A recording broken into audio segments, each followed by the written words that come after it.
Girl, you have to help me satisfy my husband. I honestly can't take it anymore. Recently, my wife couldn't handle my intensity anymore and went crying to her best friend for help. Wanting to ease the tension between us, her bestie decided to come to our house alone. She showed up in a sexy short dress that barely contained her curves. So I hear you're pretty wild, huh? Let me see what all the fuss is about. My name is Cole Griffin. After 5 years of marriage, my body suddenly went through a second round of development. The growth down there was nothing short of astonishing, and with it came an insatiable appetite. I found myself wanting it 7 or 8 times a day. At first, my wife was thrilled with the change. Every night brought her to the brink of exhaustion in the best way possible. But gradually, I kept growing, and she couldn't handle me anymore. Stop, please, I can't take anymore. You're going to break me. She'd beg me through tears, but I was desperate with need. The urge was unbearable. I'd end up pressing her against the wall, taking what I had to have. Then came the day she finally snapped. Crying, she demanded a divorce. When I refused, she packed up and moved in with her best friend. Days passed. No sign of her coming home. I was going out of my mind. Every night, I'd be so hard I thought I'd explode. The ache was torture. Her best friend caught wind of what was happening. Curiosity got the better of her. Claiming she wanted to help patch things up between us, she showed up at my place ready, it seemed, to offer a different kind of relief. The night she arrived, I was pacing the living room, restless and on edge. The doorbell rang. My heart leaped, finally. My wife had come home. After days of pent-up frustration, I'd finally get some release. But when I opened the door, it wasn't my wife standing there. It was Ramona Lincoln, my wife's best friend. She wore a tight black bodycon dress that hugged every curve. Her breasts strained against the fabric, full and round, impossible to ignore. The hem barely grazed her thighs, leaving her long, slender legs on full display, sheer black stockings giving way to a teasing glimpse of bare skin at the top. I stood there, stunned. My body reacted instantly. I'd been expecting my wife, so I'd answered the door in nothing but loose shorts. The tent I was pitching was unmistakably obvious. Ramona's eyes went wide. You really did grow again. That's bigger than a beer bottle.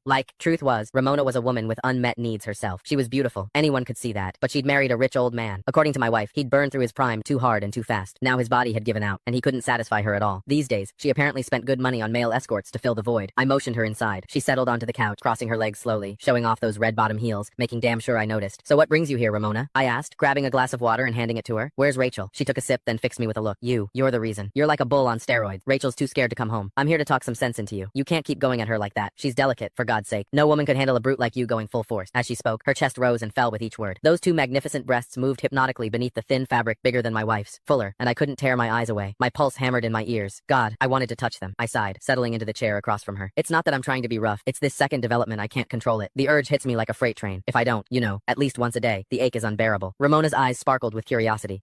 She leaned forward. Men can have second growth spurts, so you're bigger now than before? Can I see? She looked at me earnestly, like it was the most natural request in the world. My heart skipped. Was she serious? You don't just show something like that to your wife's best friend. I don't think that's appropriate, I stammered, even as my mind raced with possibilities. Ramona waved off my hesitation like it was nothing. What's the big deal? This is practically a miracle. I just want to witness it for myself, she insisted, and insisted. Finally, I stopped pretending. Right there in front of her, I slowly pulled down my shorts. I'd never exposed myself to another woman before. The thrill of it was electric. Her hot gaze locked onto me, and that strange, illicit excitement only grew. Ramona had clearly spent time with plenty of male escorts, because she didn't blush, didn't flinch either. If anything, hunger flickered in her eyes. She gulped.